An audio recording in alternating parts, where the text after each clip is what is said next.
Mas saya, kalau nggak pinter boleh minum nggak, Wan, katanya. Saya bilang, loh, mana ada sih di dunia ini orang bodoh? Ya toh, kan nggak ada orang bodoh. Di dunia ini cuma ada orang pinter pada panggilan hidupnya masing-masing. Orang yang berani adalah apa? Orang yang takut tapi jalan terus. Wah, saya terinspirasi versi itu. Seperti upaya manusia, tapi sebenarnya jalan Tuhan. Saya memang tidak boleh sekolah. Kalau saya sekolah, saya mungkin jadi lawyer, jadi arsitek. Gus Dur itu kelihatannya dia kalau ngomong sederhana dan dia jenius. The One adalah program Cokro TV yang khusus menampilkan sosok yang punya peran penting menjadikan Indonesia lebih baik di bidangnya masing-masing. Penonton Cokro TV, kembali kita bertemu di Duan. Hari ini kami mendapat kehormatan untuk bertemu dengan salah seorang pengusaha besar di Indonesia bernama Pak Irwan Hidayat. Barangkali Anda tidak terlalu familiar, tapi kalau saya sebut dua nama ini, mudah-mudahan Anda langsung bisa ingat atau tahu siapa dia. Sido Muncul, Tolak Angin, Kuku Bima. Nah, itu. Beliau ini, Pak Irwan Hidayat, adalah pemilik, pimpinan dan direktur pemasaran dari perusahaan tersebut. Ya, beliau ini baru saja disebut tahun lalu sebagai orang terkaya nomor 17 di Indonesia oleh majalah Forbes. Jadi beliau ini bukan main-main. Tapi tentu saja The One tidak memilih orang hanya karena dia sukses sebagai pebisnis. Tapi kami menilai, membaca, mempelajari bahwa beliau ini adalah pengusaha yang layak sekali dipahami, yang memberi inspirasi pada kita semua. Dan kita beruntung sekali bahwa beliau mau menerima kita dan wawancara dengan kita untuk bisa disajikan kepada The One. Ya. Jadi kita mulai saja ya percakapan kita dengan Pak Irwan Hidayat. Pak, terima kasih atas kesempatan ini, Pak. Iya. Sama-sama. Ini kami di kantornya Pak Irwan. Oh iya, buat penonton ini saya disclaimer ya bahwa acara ini bukan acara promosi Pak Irwan Hidayat, apalagi Sido Muncul ataupun Tolak Angin. Ini betul-betul wawancara yang dilakukan dalam rangka belajar dari Pak Irwan. Pak Irwan, barangkali nggak banyak orang tahu bahwa Pak Irwan ini sesukses ini, nomor 17 di Indonesia. Tapi barangkali dalam rangka belajar, kita perlu belajar nih masyarakat dari Pak Irwan.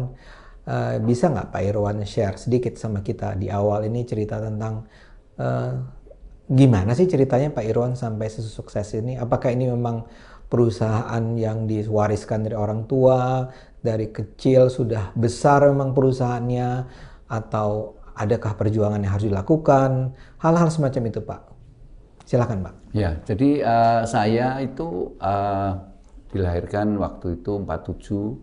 Waktu saya lahir di Jogja nih ya, sakit-sakitan. Karena sakit-sakitan, saya dipelihara sama nenek saya yang merawat saya. Terus waktu 49, nenek saya pindah ke Semarang. Terus tahun 51, beliau mendirikan Sido Muncul. Oh. Ya, nah saya sendiri sebenarnya mulai bekerja di Sido Muncul itu tahun 69 lah kira-kira, sekitar tahun 69. Dan pada waktu itu ya Sido Muncul sih masih kecil-kecil aja. Saya kira-kira karyawannya kalau tahun 51 3 orang, tahun itu mungkin sekitar 60 orangan. Tahun 69 itu ya? Tahun 69 ya. Dan saya tidak kerja sendiri, saya bantu-bantu aja, terus bareng-bareng sama adik-adik saya, 4 orang adik-adik saya itu. Nah, kami berlima menekuni bisnis ini.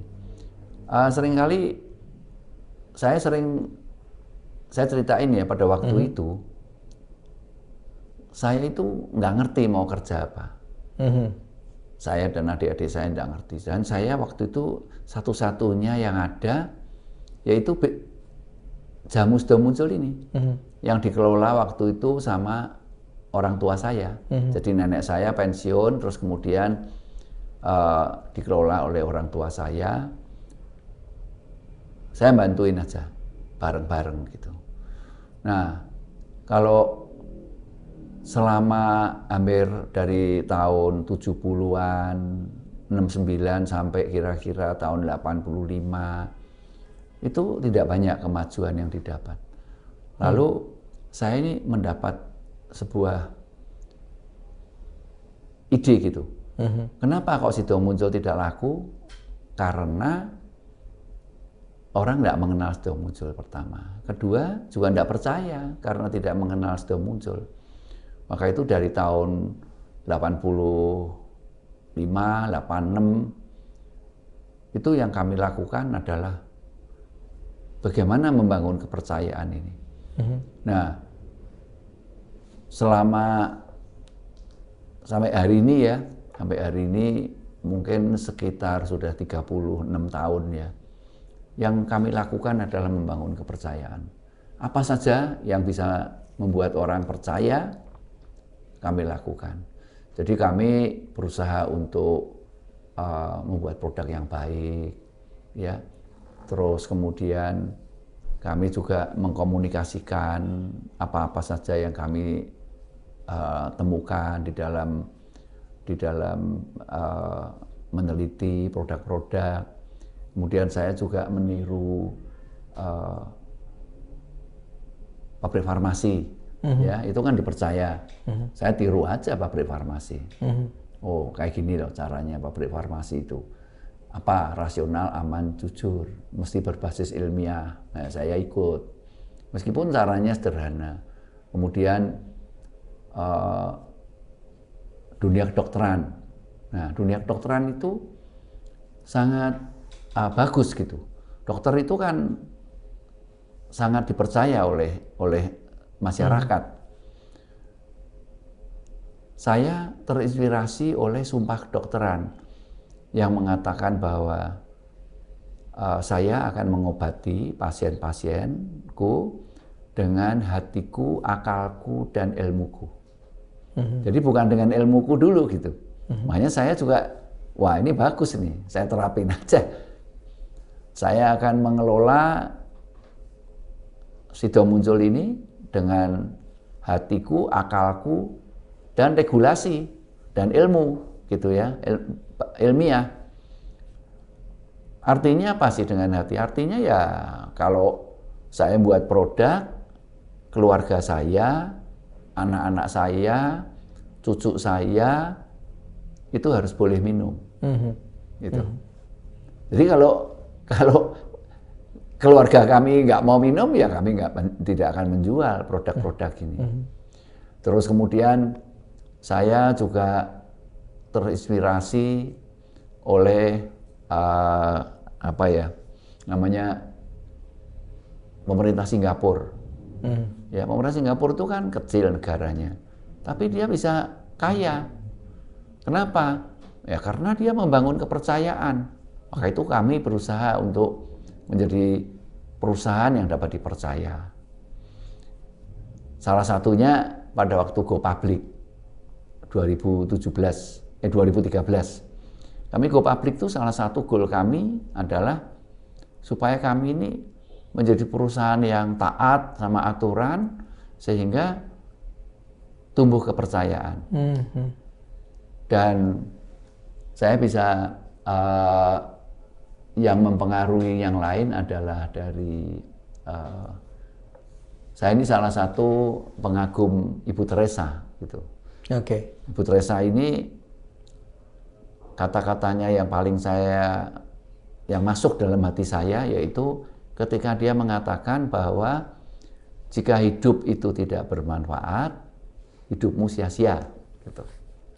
Nah, maka itu perusahaan ini saya rubah visinya menjadi perusahaan yang bermanfaat bagi masyarakat dan lingkungan. Nah, itu hal-hal itu. Dan kalau sampai hari ini ya Sidomuncul bisa seperti saat ini, itu karena apa? Karena dari kesetiaan karyawan. Kalau karyawan kami tidak setia, ya saya rasa Sidomuncul tidak bisa seperti hari ini. Iya. Ya. Ada beberapa hal, jadi ya saya bisa catat ada prinsip-prinsip Pak Irwan yang mungkin buat penonton ini penting. Tadi Pak Irwan menyebut tentang hati, akal, kemudian ilmu ya Pak ya, kemudian regulasi, melayani, kesetiaan, kepercayaan Pak ya. Itu semua itulah yang menjadi kunci dari kesuksesan menurut Pak Irwan. Iya. Oke. Tapi Pak Irwan, kan tadi ya misalnya saja saya itu tidak mengenal Sido Muncul sampai kemudian belakangan ini baru sangat terkenal. Itu kira-kira kapan Pak ya, kalau mau dilihat secara sejarah terjadi perubahan yang sedemikian signifikan lah dalam perkembangan Sido Muncul? Ya kalau dari tahun 85 saya menyadari harus membangun kepercayaan, kami lakukan semua yang tadi saya ceritakan, itu mungkin sekitar 13 tahun kemudian lah, sekitar 98 gitu, baru orang itu melihat Sido Muncul, mulai itu dengan attention gitu ya, attention, wah ini perusahaan ini oke juga gitu, baru setelah 13 tahun. Apa yang kira-kira waktu menarik perhatian? Tolak angin Pak ya? Ya itu inovasi aja, jadi kami tahun 94, kami tolak angin ini kan dari tahun 1940, yang mengkreasi resepnya adalah prescription-nya dari pendiri Sido Muncul tuh, nenek saya. Oke. Oh jadi tolak angin itu sudah ada sejak dulu? Iya, 1940. Oke. Tapi tahun 40 dalam bentuk ramuan, kemudian tahun 51 dalam bentuk tablet gitu ya, yang bulat gitu ya, bulat-bulat. Yang sampai sekarang masih ada ya? Iya, masih ada. Terus kemudian tahun 61 dirubah serbuk, tahun 94 jadi tolak angin cair. Seperti yang kita kenal sekarang ini. Nah, waktu kita ngerubah itu pemikiran kami ya satu aja. Kalau teknologi memungkinkan dan rasanya lebih enak, logikanya kan lebih gampang diminum, semua orang bisa menerima gitu. Dan itu ternyata juga berhasil gitu. Itu ide siapa Pak waktu itu? Oh, ide saya dan adik-adik saya semua. Yang menemukan ada rasa manis gitu Pak? Iya. Kan semua mesti kita rundingan dulu. Terus adik-adik saya setuju, kami semua setuju, ya udah. Terus dibuat. Dan langsung meledak? Ya enggak juga. Enggak juga ya? Dari tahun 94, baru tahun 90, 2000-an. Oke. Nah, waktu itu saya beriklan, kan biasanya kalau beriklan itu kan kita selalu pakai komedian. Iya. Komedian toh. Lawak. Kalau jamu mesti komedian. Biasanya Sri Mulat mungkin. Yang paling top zaman itu Sri Mulat gitu ya. Nunung, Tukul, siapa lagi itu ya, Tarsan. Wah, banyak lah ya.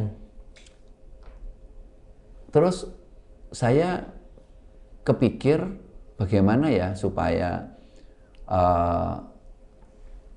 bintang iklannya, endorsernya itu jangan komedian, supaya kami ini serius gitu. Kan serius itu bagian dari membangun kepercayaan toh. Nah, kemudian kita yang pertama adalah Sofia Lacuba. Terus setelah itu Pak Renald Kasali. Pak Renald gitu. Nah, Pak Renald ini waktu saya datengin Pak Renald, saya minta tolong sama dia, Pak Renald mau dibantuin gitu, supaya kami ini bisa dipercaya orang gitu. Itu teman lama Pak Renald itu? Oh, enggak kenal. Oh, enggak kenal itu. Saya enggak kenal. Pokoknya semua yang saya minta membantu saya awalnya enggak kenal. Oke. Terus saya kenalin Pak Renaldnya, ya mungkin memang aneh ya, jamu seorang dokter ya waktu itu sebagai PhD ngiklanin jamu bagaimana. Tapi saya berusaha mati-matian, saya terus tak yakinin Pak Renald, kalau Pak Renald itu seorang akademisi, kalau membantu saya enggak salah lah Pak. Karena tugas seorang akademisi adalah membantu. Ya. Akhirnya dia mau. Waktu mau, habis mau stres. Siapanya? Dia? Pak Renat. Stres, takut. Nggak enak sama mahasiswanya. Kalau Oh, iya. mungkin Dia di kalau- UI, Pak ya? Dia ngejar di di UI, iya. UI itu. Jadi kalau diliwat mungkin dibilangin awas dosen jamu, dosen tolak angin gitu. Siap. Jadi semua, tapi akhirnya produknya laku, Pak Renat sendiri juga Populer. ya saya nggak tahu ya dia sudah populer, tapi ya terus Oh, tambah iya. populer gitu ya karena seorang dosen iklanin jamu. Dan tagline-nya itu tepat sekali gitu, orang pintar minum tolak angin. Padahal orang selalu ngomong sama saya, kalau nggak pintar boleh minum nggak, Wan, katanya. Saya bilang, loh, mana ada sih di dunia ini orang bodoh? Ya toh, kan nggak ada orang bodoh. Iya. Di dunia ini cuma ada orang pintar pada panggilan hidupnya masing-masing.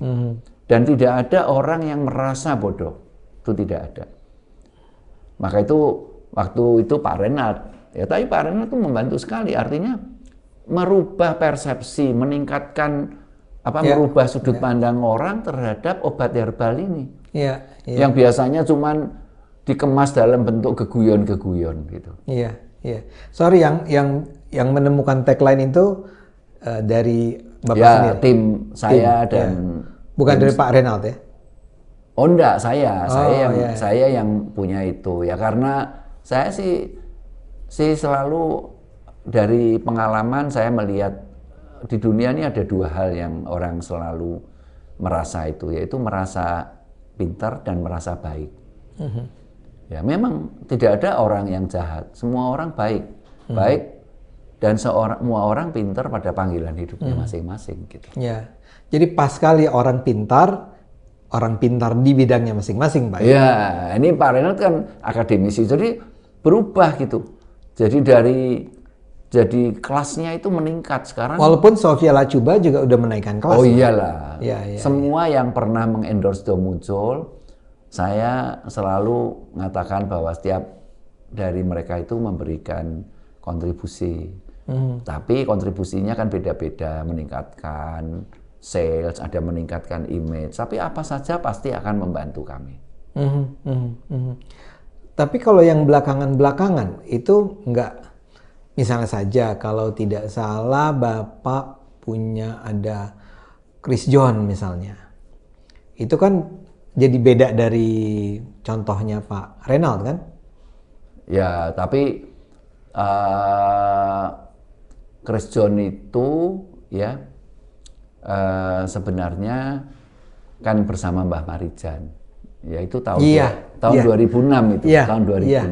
Mbah Marijan ini penonton Cokro harus ingat ya, yang di Gunung apa? Gunung Merapi. Gunung Merapi.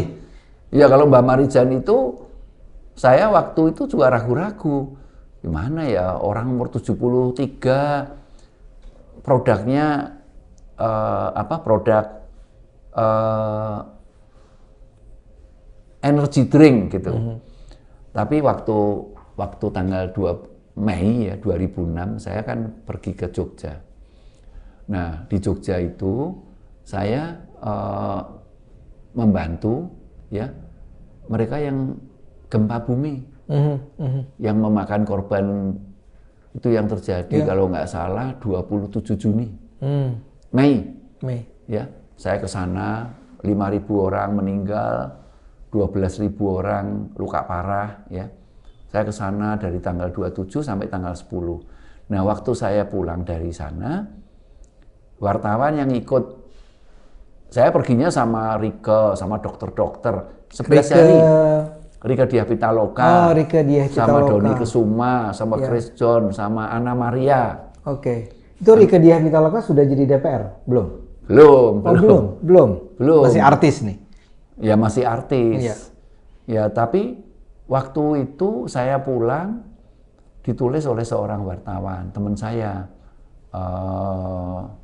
Siapa ya namanya? Hari Cahyono. Oh iya. Penulis Idul anak Betawi itu. Iya.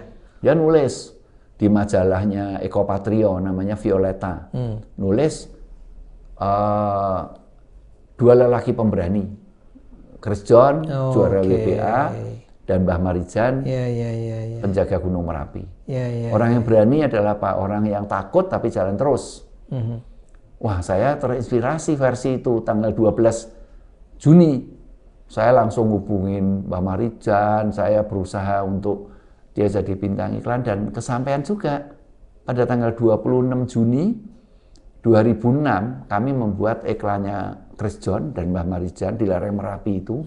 Di tengah Gunung Merapi masih meletus waktu itu. Tagline-nya adalah Roso gitu. Iya, Roso. Dan nama iklannya itu lelaki pemberani. Iya. Tapi salesnya naik. Salesnya naik dengan baik. Persis seperti waktu saya buat iklannya Anna Maria pada bulan Februari. Tahun yang sama, 2006. Kenapa memilih Anna Maria? Iya. Iya, itu waktu itu saya di Semarang tahun Februari 2006. Jadi 6 bulan sebelum Chris John saya membuat iklan. Lebih dulu Anna Maria. Lebih duluan ya waktu itu. Itu dengan Anna Maria Anna Maria ini memang dekat dengan Pak Irwan. Sama saya? Ya, saya nggak kenal. Saya cuma waktu kenal. di Semarang, saya lihat di TV, Roy Martin lagi ditangkap polisi karena kena narkoba. Nah, Anna Maria itu kalau jenguk Roy, wah di foto-foto, dikejar-kejar sama awak media. Terus tapi dia jawabnya juga bagus. Dia bilang, wah ini Mas Roy dijebak ya. Dia jawabnya bagus loh, saya suka jawabnya itu. Dia bilang enggak. Semua jalan Tuhan katanya. Wah. Terus saya ini kan bayangin dia itu, saya lihat, wah orang ini pasti stres. Nah kenapa kok saya tahu stres? Karena saya itu pernah, waktu saya mau 21 saya sakit. Desember tifus, nggak sembuh-sembuh, sampai berat badannya tinggal 32 kilo. Ternyata malaria. Setelah itu ketemu pneumonia, kena ginjal, infeksi ginjal parah. Sekaligus Pak? Selama saya keluar Desember, masuk Desember, keluarnya Desember. Terus setelah itu hipertensi, insomnia, terus maaf Pak, saya ketawa. Kencing manis, hipertensi, kencing manis, insomnia, keluar depresi. Jadi saya tahu rasanya anak itu kayak Sorry Pak, itu umur berapa tadi? Saya umur 21 tahun. 21 itu sebelum di Sido muncul? Belum, saya belum kerja. Jadi saya umur 21 itu 1966 kira-kira, umur 22 tahunan. Sakit itu semua? Semua. Dan mulai Desember, keluarnya Desember. Habis itu saya depresi berat. Tapi saya ya bersyukurlah saya bisa lewat itu. Semua saya lawan sendiri. Saya cari akal bagaimana saya bisa sembuh. Ya, saya tidak mau tergantung sama obat. Saya mati-matian berusaha itu. Cari akal lah. Kan kita ini punya akal sehat, punya logika gitu. Semua itu ada jalannya. Dan waktu itu saya merasakan Anna Maria ini, wah pasti berat nih. Sorry, sebelum ke Anna Maria, terus Bapak itu sehat waktu itu? Iya. Tanpa obat-obatan? Loh, ya obatnya saya kurangin, saya berusaha tidak tergantung, saya melakukan Orhiba, namanya olahraga hidup baru. Sampai hari ini, saya sudah melakukan 52 tahun. Setiap hari saya Orhiba. Ya. Dan saya juga bisa tidur, sender obat, semuanya. Ya saya masih hipertensi, tapi oke lah, terkontrol dengan baik. Kencing manis juga sembuh, karena Orhiba itu. Oh ya? Iya, Orhiba itu wah luar biasa gitu, mujizat betul. Plus barangkali jamu-jamu juga Pak? Loh ya, saya sih masih sampai hari ini saya minum tolak angin, terus kunyit, kalau malam temulawak, kalau pagi kunyit. Terus sari kunyit Pak ya? Iya, sari kunyit, terus sambiloto. Jadi kalau sambiloto itu memang bagus, dan sekarang kan lagi ngetren gitu ya. Di Amerika, di Thailand, di Vietnam. Ya, saya minum itu. Produk kami kan ada. Jadi yang kembali yang ke sakit tadi, justru Bapak sembuh dengan tanpa pengobatan medis. Betul nggak itu Pak? Iya, betul. Terus barulah sesudah itu Bapak ke Sido muncul? Ya, tahun 2 tahun, 3 tahun setelah itu habis. Ya itu kan jalan-jalan aja, keliling-keliling sama adik-adik sama teman-teman. Tapi ada pengaruhnya nggak Pak, bahwa Bapak sakit itu kemudian Bapak memutuskan untuk mengembangkan Sido Muncul? Oh enggak. Oh enggak, itu nggak ada hubungan. Kalau ngembangin Sido Muncul itu cuman mau kerja apa, nggak ada yang lain. Oh iya, tadi Bapak sudah bilang ya. Kepaksa aja saya, nggak ada kerjaan lain, nggak punya pendidikan formal. Karena Bapak sekolahnya apa? Saya SMA lulus, tapi SMA lulus saja, mestinya saya lulus 65, saya jadi lulusnya 67 ke 68, karena mogok 2 kali. Itu terus, perang apa? Oh sorry. Terus kemudian ada era PKI itu Pak ya. G30S. Ya, jadi ya waktu itu saya termasuk orang yang di sekolahnya tidak terlalu lancar. Pernah sekolah hukum di Atmajaya seminggu, di Trisakti.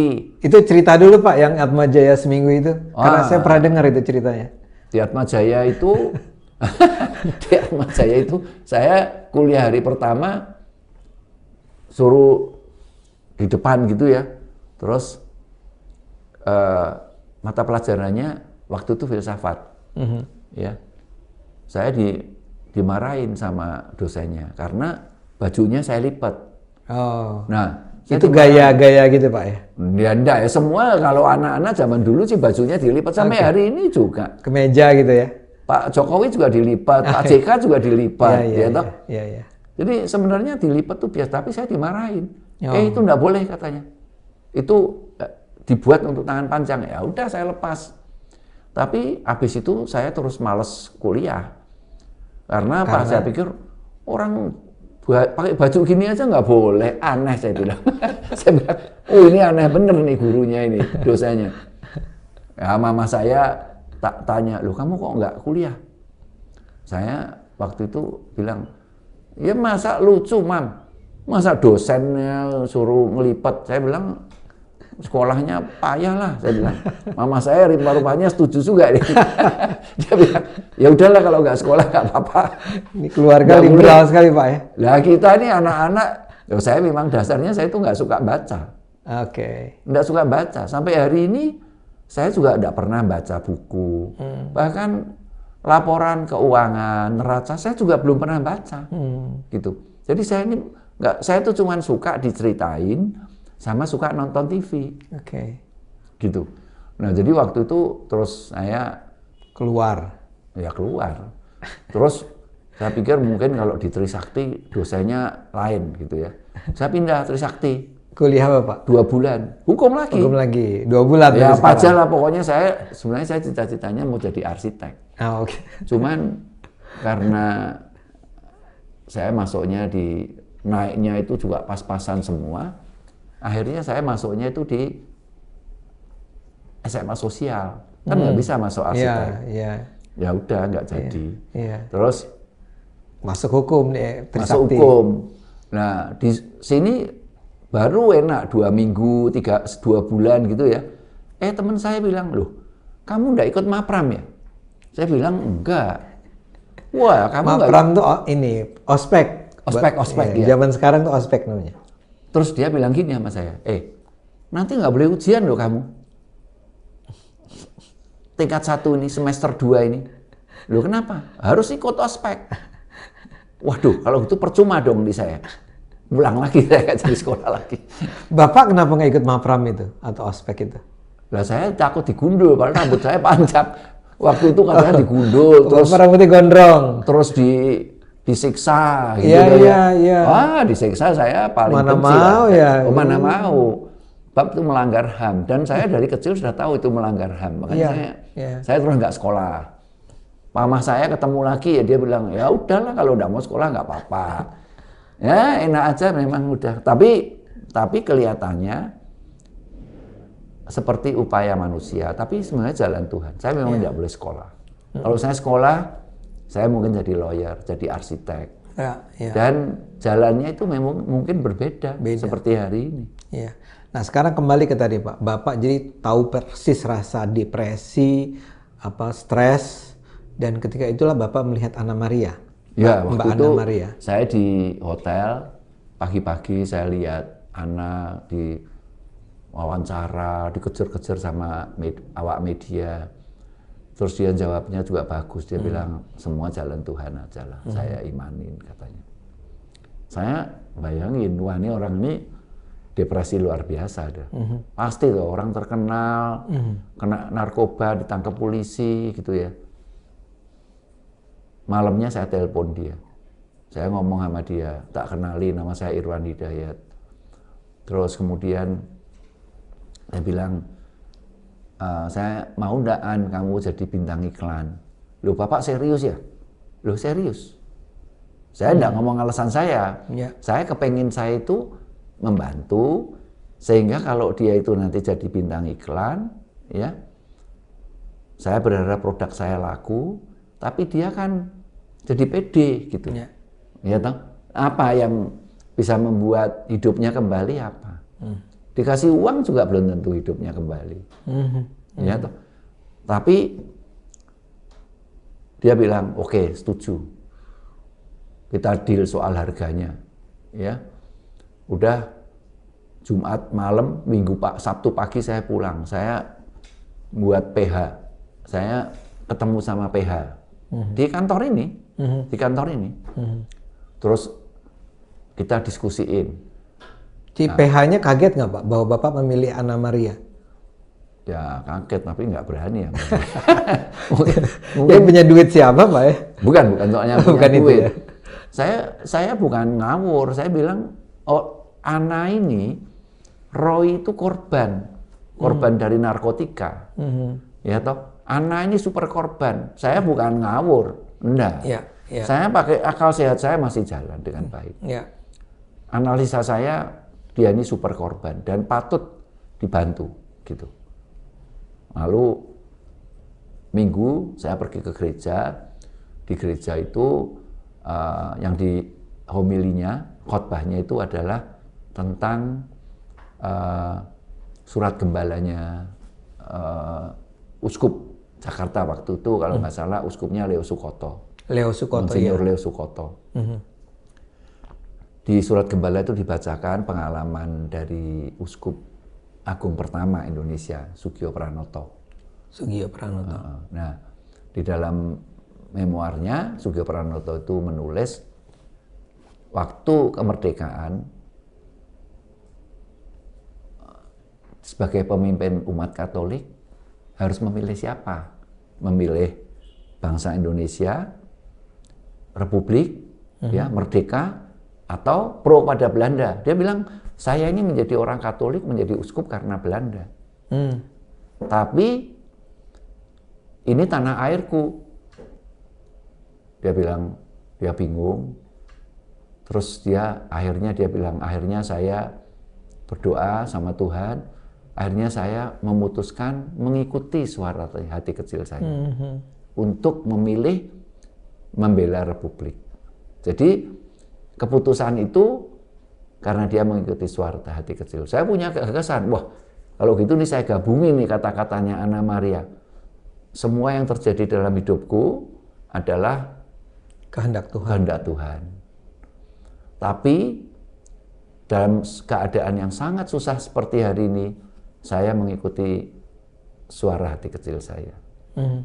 Tapi kalau masuk angin, saya minum tolak angin. Wah, laku loh, langsung laku. Tolak anginnya langsung laku. Saya sendiri juga heran kok bisa ya saya punya ide itu. Naik tahun itu naik 4-5 kali lipat. Gara-gara itu? Iya. Oke. Ini buat penonton Cokro TV yang tidak terlalu kenal, Anna Maria ini sebetulnya lebih dikenal sebagai istrinya Roy Martin ya Pak? Iya, bukan beda dengan Sofia Lachuba yang memang dari beda. Iya. Anna ya terkenal. Dia artis dulunya. Tapi dia kan ibu rumah tangga. Iya, gitu, iya. Sejak menikah. Oke, jadi menaikkan 4-5 kali. Tentunya Anna Maria juga senang lah dengan apa yang sudah tercapai itu. Ya saya lebih senang dari Anna Maria. Tapi sejak saat itu hubungan dengan keluarga Roy Martin barangkali menjadi baik Pak ya? Oh iya baik. Ya. Pak, jadi saya mau bilang begini, kesimpulan saya kira-kira Bapak adalah orang yang sudah melihat langsung efek promosi ya.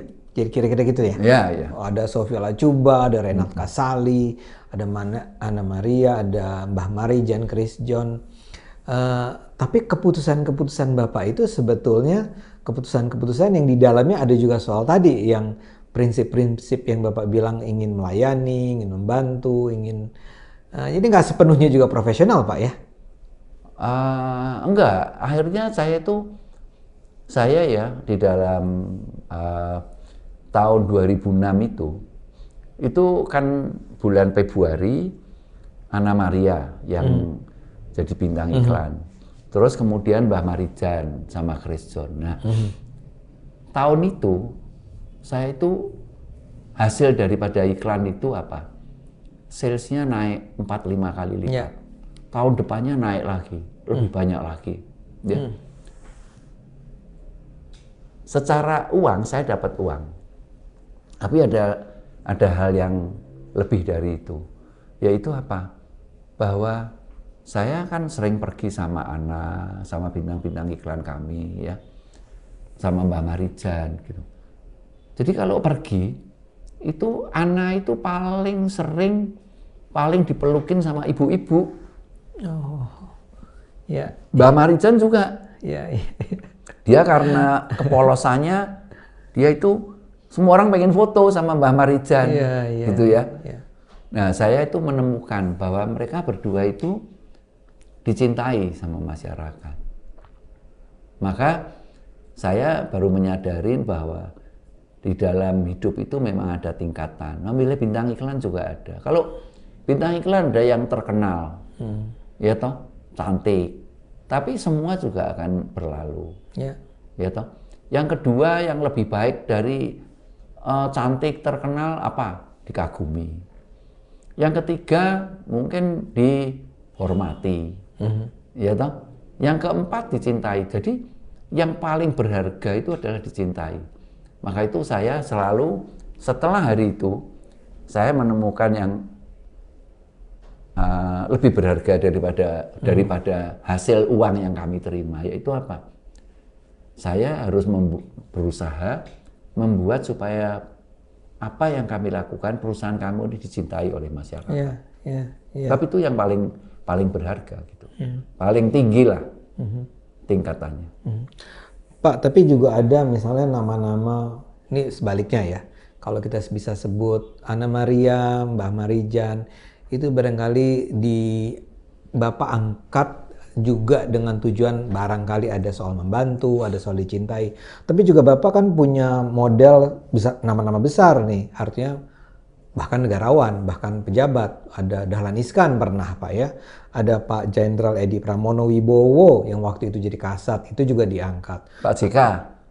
Pak JK, iya, bunya Prof. Nina Muluk. Ya, Prof. Nila. Nah, ya. Nila Muluk, itu kalau itu gimana penjelasannya? Kalau itu sih, kalau mereka itu iklannya kan iklan-iklan yang public service advertising. Ya. Jadi betul. Bukan iklan yang betul, tapi kan tetap mempromosikan. Intinya adalah katarak, gitu. Katarak, terus kemudian iklan-iklan katarak. Kalau Pak Dahlan Iskan, nah meskipun dia pejabat, iklannya iklannya bukan public service advertisement ya kalau Pak Dahlan. Tapi Pak Dahlan itu juga waktu dia pergi ke Holland, ke Amerika pakai biaya sendiri loh. Jadi bukan saya yang bayarin Pak Dahlan. Pak Dahlan pakai biaya sendiri. Kalau Pak JK itu juga mau membantu kami itu karena Pak JK itu mungkin pandangannya tentang katarak ya. Kami kan melakukan katarak. Terus ini iklan-iklan tentang bagaimana membangun, menyadarkan masyarakat supaya berani untuk dioperasi. Itu kan penting. Sebab kalau orang buta itu akan membuat handicap bagi dirinya dan bagi orang lain. Demikian juga dengan Pak Edi Pramono. Waktu itu Pak Edi Pramono juga sudah ngomong,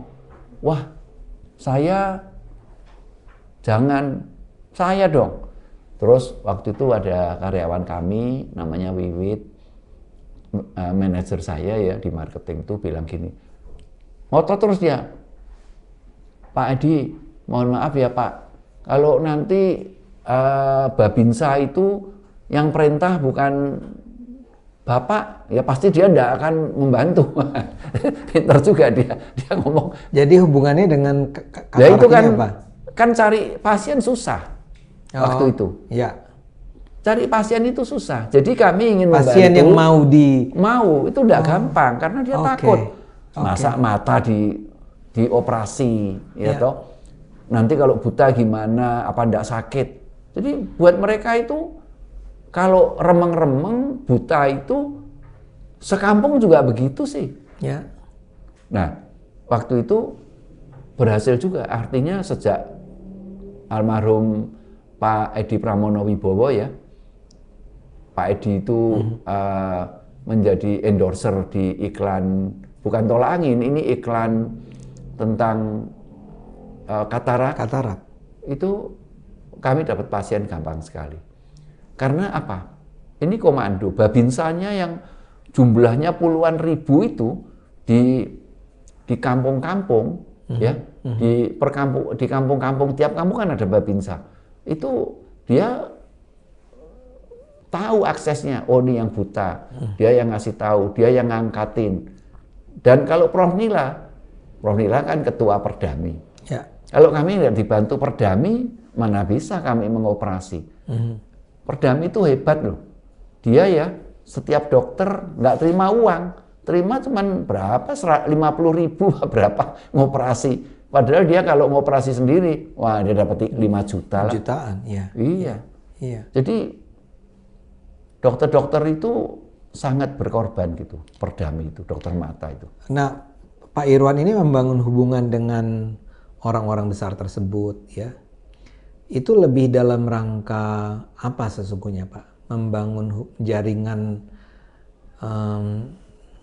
dalam rangka politik atau dalam rangka apa sebenarnya?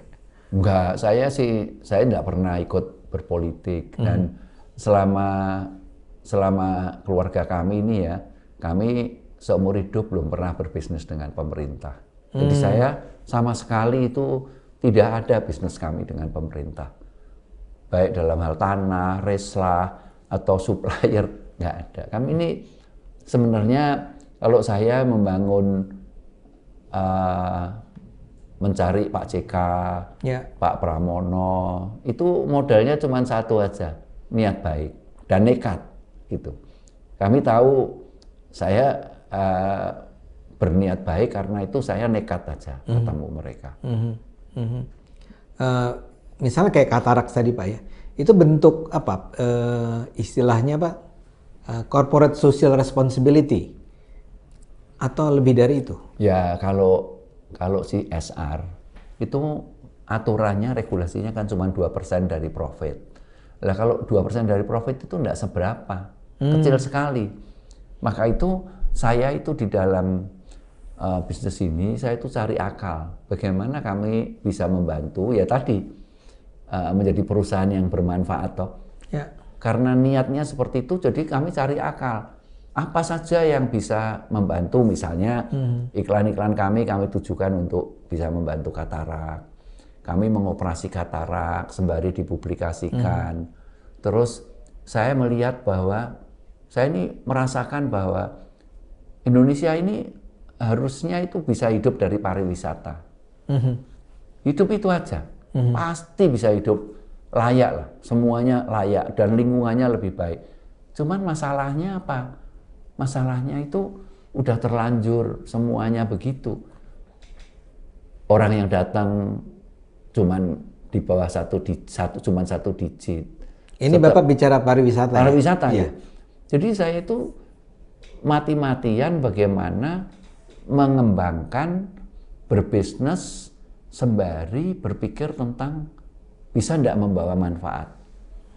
Maka itu iklan-iklan kami, iklan katarak, iklan pariwisata, kemudian iklan-iklan kami juga iklan-iklan yang menginspirasi orang lain, misalnya anak-anak jalanan, kami jadiin bintang iklan yang kami kasih nama Laskar Mandiri. Tapi sampai hari ini ya membawa hasil lah. Salah satu yang turisnya jadi banyak yaitu adalah Labuan Bajo. Dan gimana itu Pak? Labuan Bajo kenapa? Labuan Bajo saya buat iklan 2011, 2012, 13. Sudah muncul spend 5 juta US dollar ngabisin iklan untuk ayo buat datanglah ke Labuan Bajo. Jadi mempromosikan Labuan Bajo. Oke. Ya. Terus 3 tahun ini kami mempromosikan Rawapening Semarang. Dan saya melihat salah satu yaitu apa yang ingin saya sadarkan ke masyarakat adalah memelihara lingkungan, terutama air.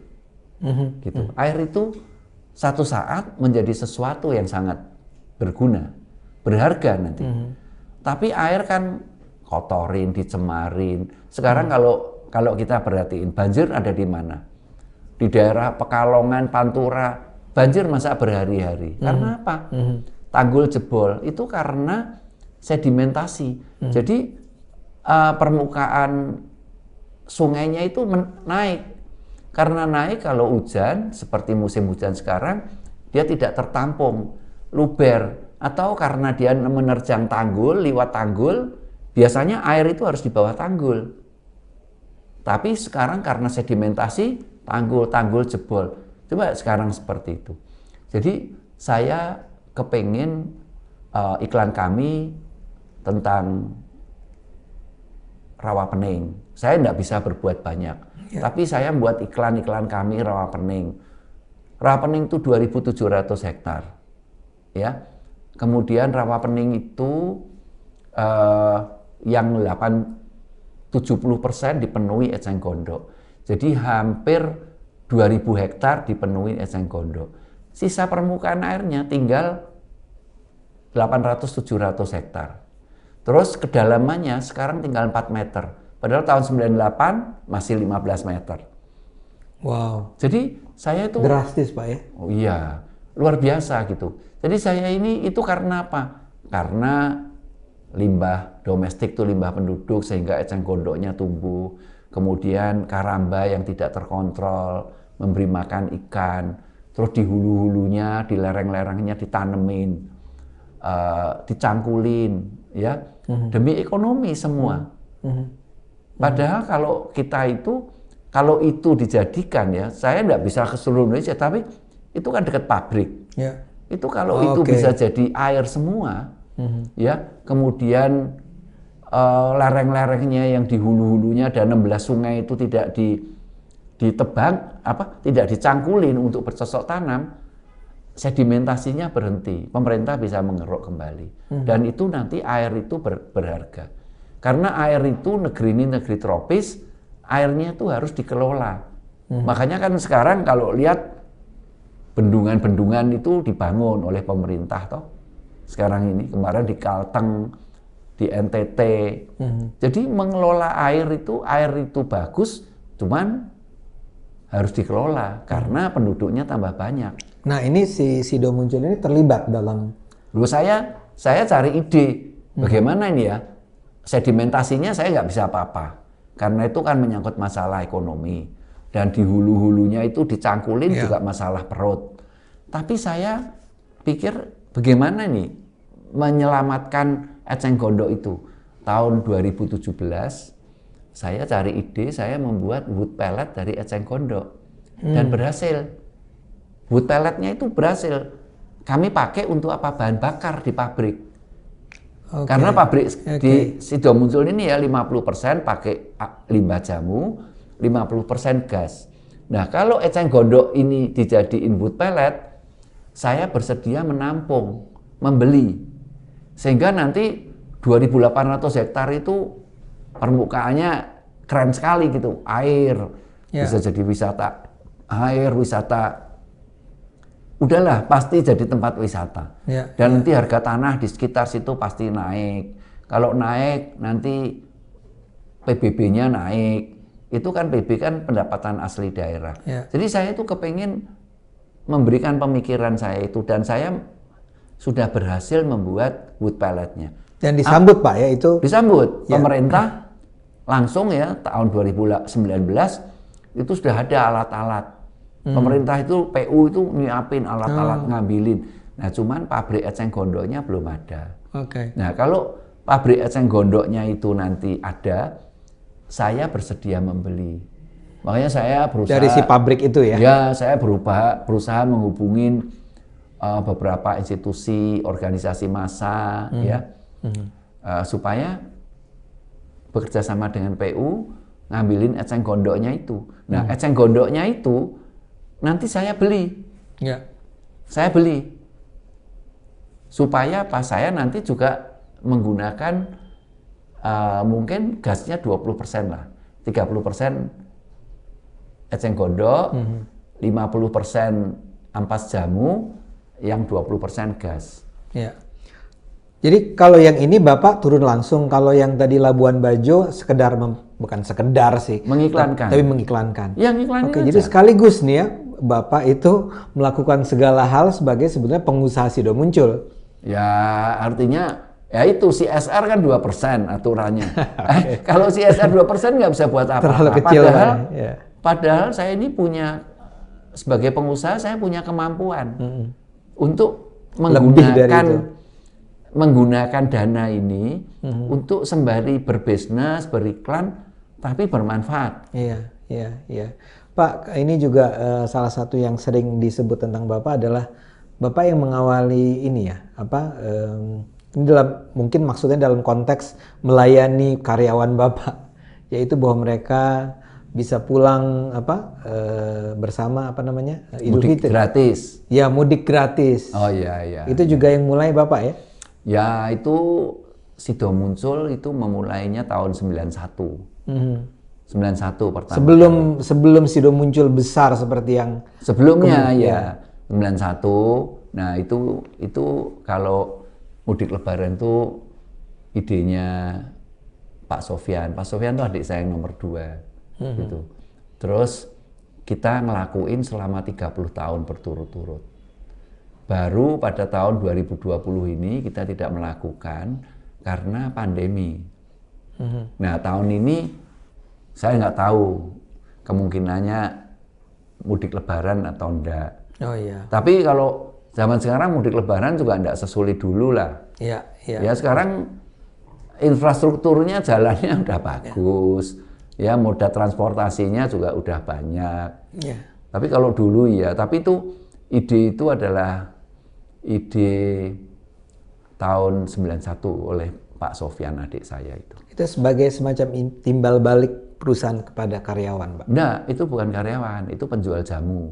Oh iya. Iya, penjual jamu di pinggir-pinggir jalan. Bahkan bukan karyawan, Pak ya? Bukan, penjual jamu kan semakin lama semakin kurang karena digusurin sama Satpol PP, enggak boleh berjualan. Nah, kemudian ya masuknya ke pedagang asongan, pedagang bakso yang mau mudik gitu, pedagang rokok. Itu jadi mudik bersama ini bahkan bisa saya tidak ada kaitannya sama jamu ataupun ya enggak ada. Oke. Enggak ada. Luar biasa, Pak. Enggak ada. Pak, Bapak tadi juga ngomong tentang tidak adanya keterlibatan dalam politik. Tapi yang saya tahu Pak Irwan ini dekat sama Gus Dur ya? Di masa itu. Ya, kalau Gus Dur itu pantas lah untuk dicintai ya, untuk dihormati gitu ya. Karena apa? Karena Gus Dur ini ketika itu dia yang mengimplementasikan undang-undang kewarganegaraan ya tahun 2006. Ya. Nomor 26 tahun 2006 kalau nggak salah ya. Itu dia mengimplementasikan bahwa perayaan tahun baru boleh. Terus kemudian libur Imlek. Ya. Sorry Pak, mungkin lebih awal Pak ya. Karena kalau 2006 kan sudah Pak SBY. Ya mungkin lebih awal. Ini. Ya, mungkin tahun berapa. Tapi yang pasti ya biasanya undang-undang itu kalau diundangkan itu implementasinya bisa berlarut-larut, bisa bertahun-tahun. Ya. Ya, bisa 10 tahun, tapi kalau Gus Dur kan enggak. Langsung. Gus Dur langsung. Makanya itu Gus Dur itu ya saya sangat hormat ya, kagum, mencintai Gus Dur. Dan yang membuat Indonesia maju yaitu adalah hilangnya diskriminasi. Ya. Adik. Sebab diskriminasi itu kalau kita perhatiin ya,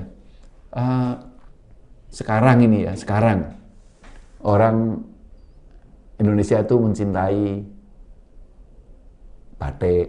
Setiap Jumat nggak ada yang nyuruh pakai batik sendiri, ya. Kemudian merek-merek di mall, ya, desainer pakai merek Indonesia, restoran, hotel kami juga pakai merek kami sendiri. Jadi tumbuh kesadarannya. Padahal dulu orang malu pakai batik. Di mall semua merek asing. Ya. Karena apa? Karena kalau kita mendiskriminasi sesuatu ya, hal yang kecil nih, satu, nanti dia berkembang menjadi 2, 3, 4, 5, 6, sampai pada suatu saat orang itu mendiskriminasi dirinya sendiri. Ya itu sudah terjadi. Malu pakai batiknya sendiri, malu berobat sama dokternya sendiri, malu pakai hotelnya semua mesti nama asing, restorannya. Sekarang coba, kenapa? Ya karena itu. Kalau diskriminasinya hilang, penyakit itu juga akan menghilang, mengecil, sampai ada, sampai kembali kepada kebanggaan menjadi orang Indonesia.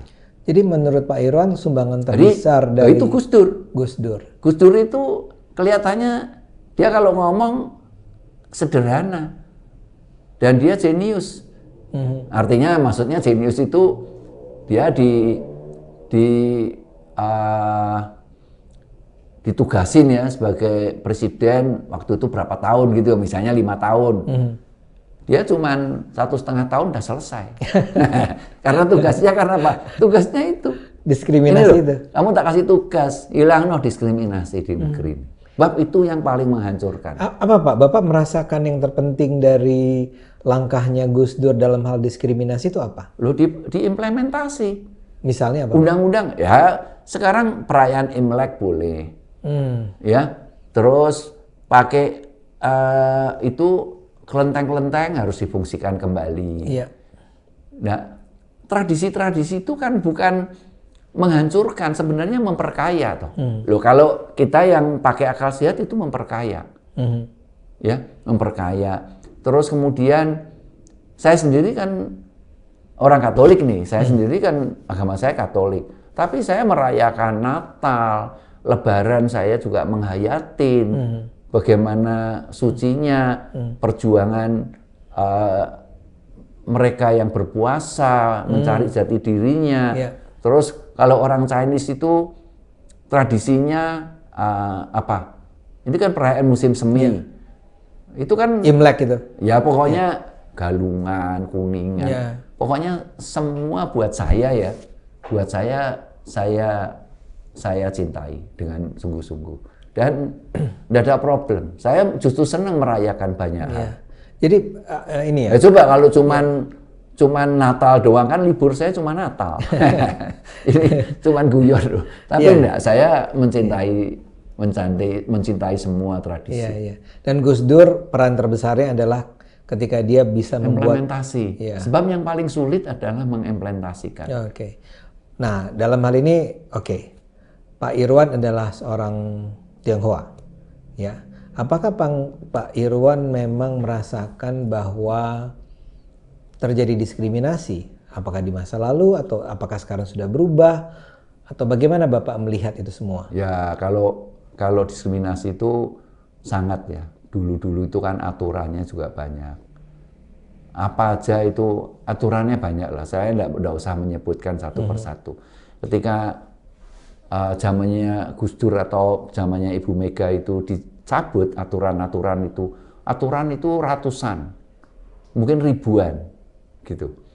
Dan seperti dulu misalnya terjadi kerusuhan rasial, saya masih ingat. Yang paling saya ingat adalah 10 Mei 1963. Oh, yang 63 ya? Iya. Setelah itu, wah, sering terjadi waktu 65. 74, Nah, Malari. 63 itu di mana, Pak? Di awal mungkin di Bandung, Solo, meremen ke kota-kota. Zaman dulu, tapi setelah undang-undang itu ada, itu pemerintah itu berjalan berdasarkan undang-undang. Jadi kalau ada sesuatu yang melanggar undang-undang, dia akan ditindak. Tapi waktu itu tidak ada. Dan saya juga merasakan perlakuan diskriminasi, ya, dibully, omongan yang tidak enak, ya. Ya pastilah semua orang Chinese merasakan itu. Tapi kami ini tidak merubah gitu, tidak berubah bahwa karena dibeginiin kami terus merasa bukan orang Indonesia. Enggak. Kami sih tetap merasa sebagai orang Indonesia. Malah kami ini beribah hati gitu. Kami beribah hati sama orang yang mendiskriminasi. Oh gitu, Pak? Iya dong. Gimana? Ya seperti tadi, kalau kita benci sama orang, mendiskriminasi, itu energinya yang keluar apa? Energi negatif yang masuk, positifnya keluar. Membenci itu selalu seperti itu. Dan tadi yang saya katakan, kalau diskriminasi itu berlangsung, itu nanti negeri ini bukan maju. Coba diperhatiin negeri-negeri seperti Amerika, ketika diskriminasi itu terjadi, Amerika itu nggak maju-maju gitu. Ya. Tapi ketika diskriminasi itu dihilangkan, dulu kan ada, saya pernah lihat filmnya kalau orang black, dia mesti lewat pintu belakang. Kalau di bis, yang di belakang, gitu toh. Tapi kan setelah itu tidak ada, pemerintah Amerika menjadi negeri besar.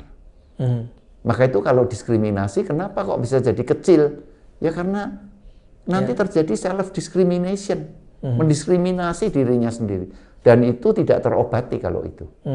Makanya kalau saya didiskriminasi, ya itu membuat yang didiskriminasi itu tambah hebat.